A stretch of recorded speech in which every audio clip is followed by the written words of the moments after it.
Hello everybody, I'm Sir Lefty and welcome back to my Let's Play of Earthbound. In the last episode, we made it to the Dusty Dunes Desert and explored a little bit.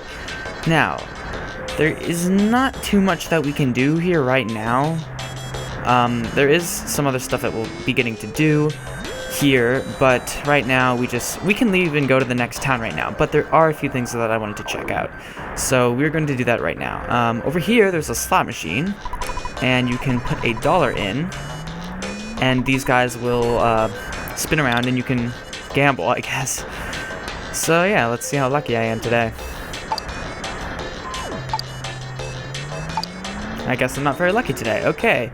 Yeah, there's not really much you can do there, but over here, there is a gift box, which I would like to pick up.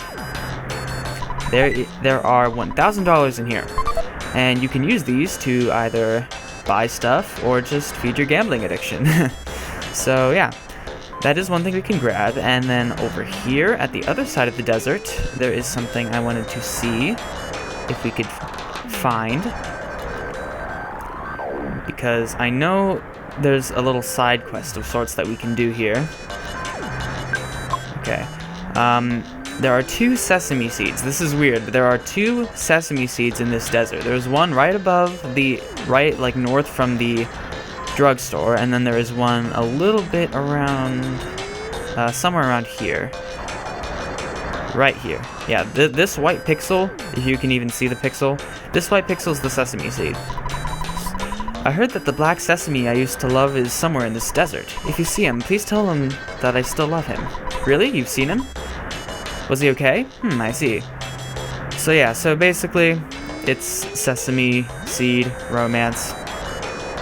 The black one loves the white one, and they are on opposite sides of the desert. There's not really anything you can do about that. I mean, there isn't. You don't really get anything from this side quest. It's just a funny little piece of dialogue.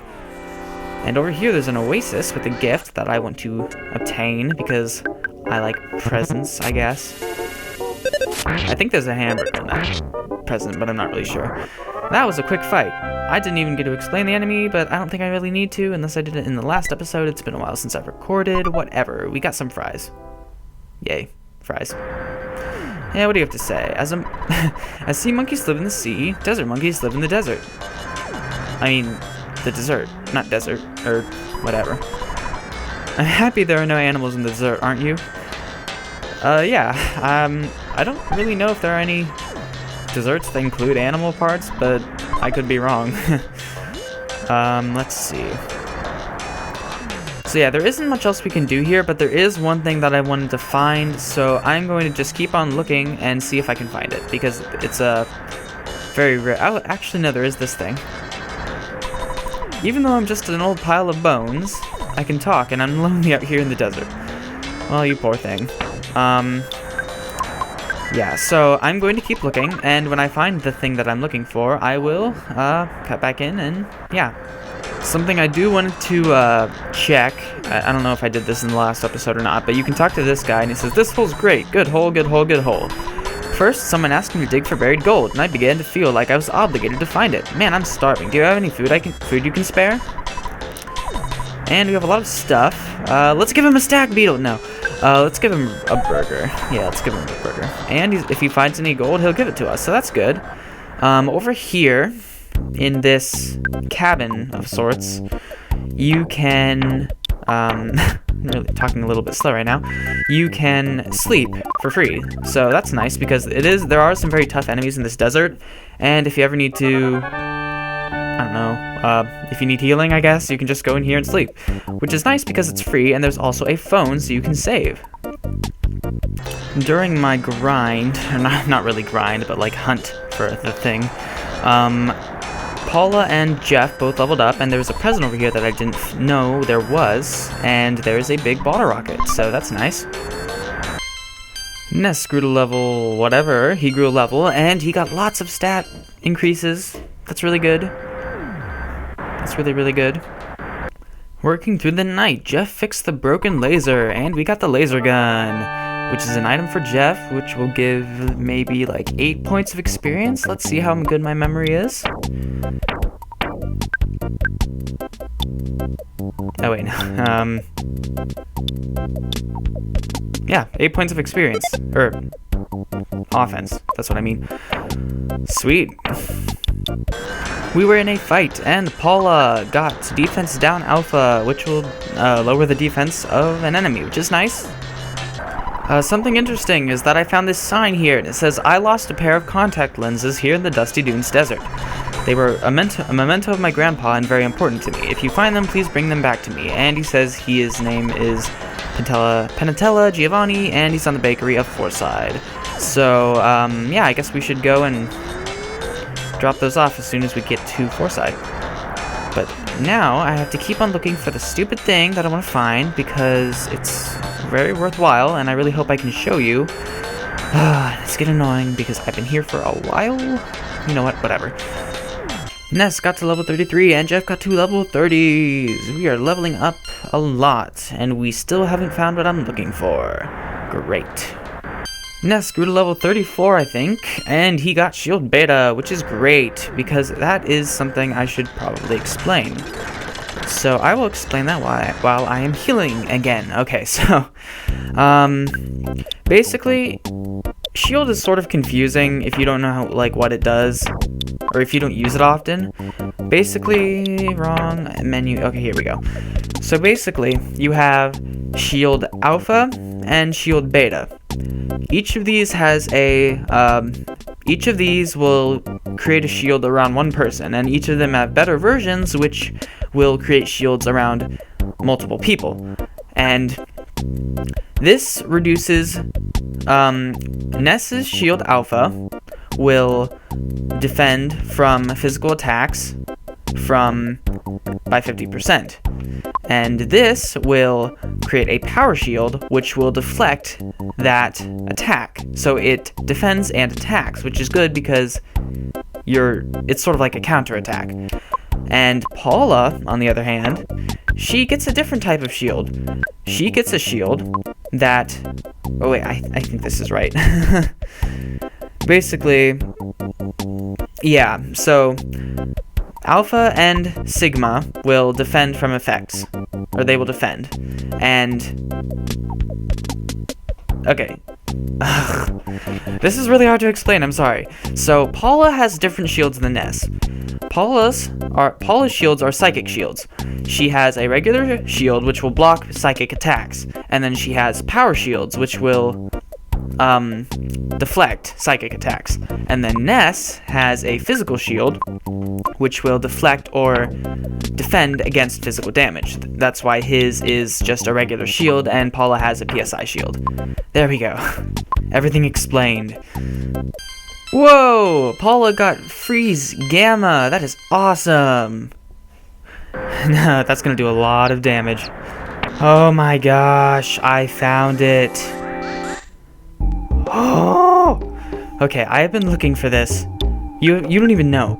I have been looking for this little green thing, this little green worm, for 15, if not 20 minutes. And I'm really happy that I found one because I've been here way too long. Oh man, at least you get to see PSI Freeze Gamma. 400 and something damage. That is a lot of damage. But now, I have to chase you down. Not really, I have to kill you. These enemies will always run away from you. And look at this experience. 10,128. That is a lot of experience. Ness is level 35. And I'm assuming everybody's going to level up because that is so much experience. Paul's level 32. And Jeff is level 32. That's how much experience you get. That is a very rare enemy, and if you find it, you want to kill it because it is very worth your while. Very worth your while. It is very worthwhile. So, now we can finally leave, and I'm very happy about that because we get to go and listen to some really nice music. Now we can finally leave. I could have left a lot earlier, but I decided not to because I wanted to show you every little bit of the desert, including that worm. Oh, that worm. Anyway, let's forget about that. Let's listen to some really nice music. We are now on our way to Fourside, the final town, or not the final town, but like, this is the final town that has the numbered theme. It's Onette, Tucson, Threed, and Fourside. There's not going to be like Fiveside or anything. Like, this is the last numbered town, but it's definitely not the last town we'll be seeing in the game. Now, it looks like there is a lot here.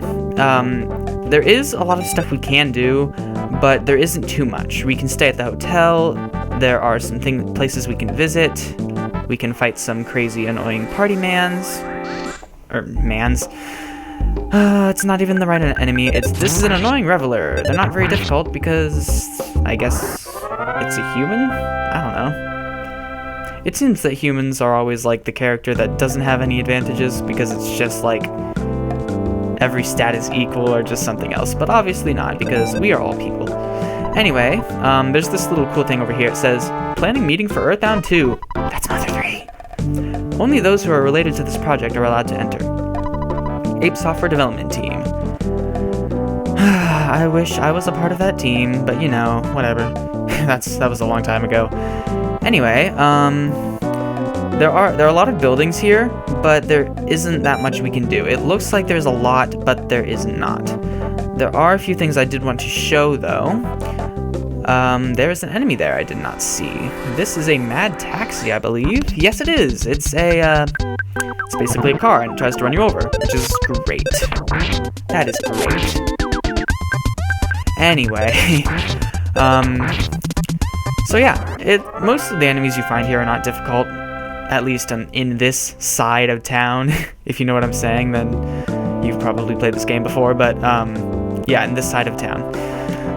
Over here, there is some weird, like, wall keeping us from getting to that nice-looking present over there.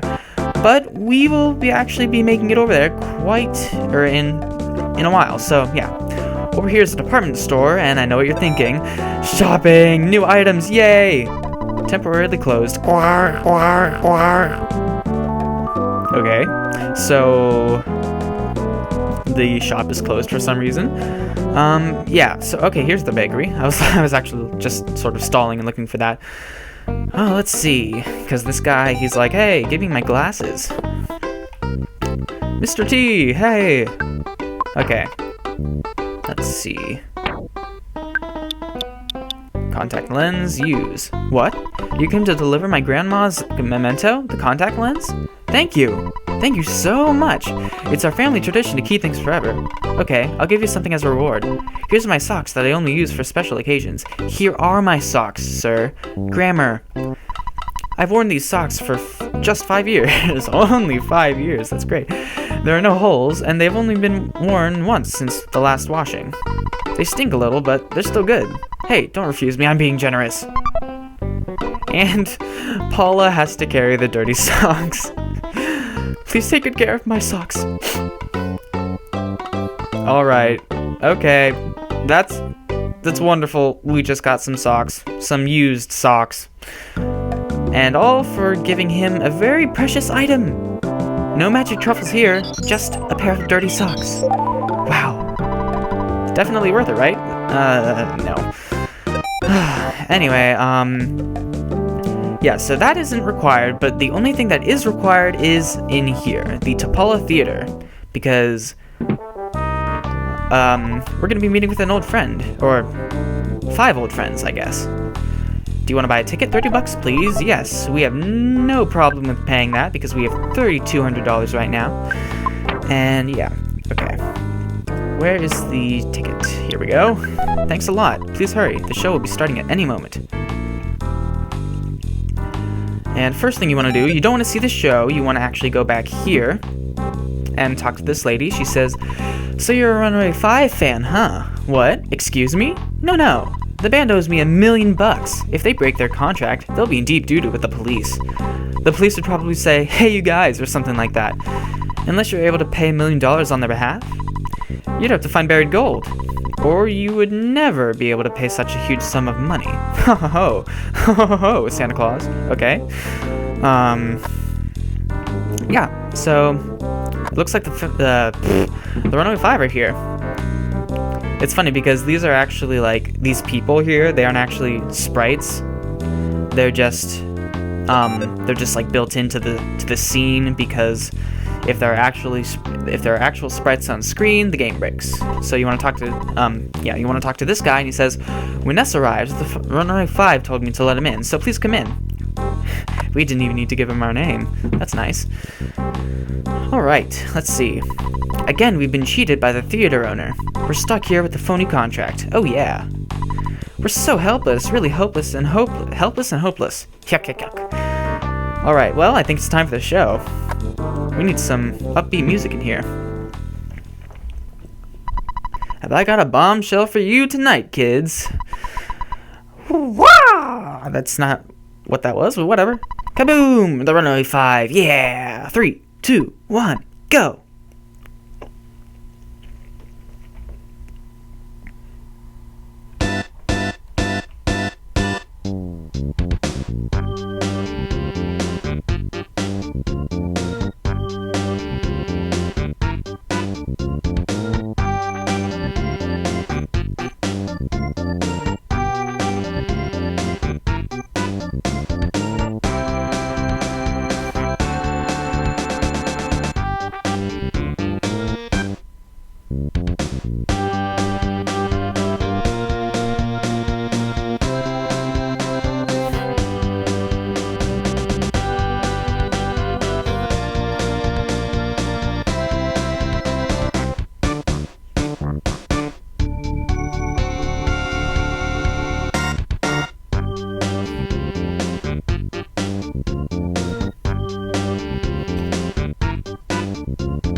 What a spectacular performance! I actually wish I could play an instrument, but I can't.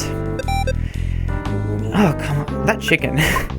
I've had a chicken in my inventory for the past like 15 minutes, and it's getting on my nerves. A chicken ran away as fast as it could. I just released a chicken into a theater. That's great. I feel very happy today.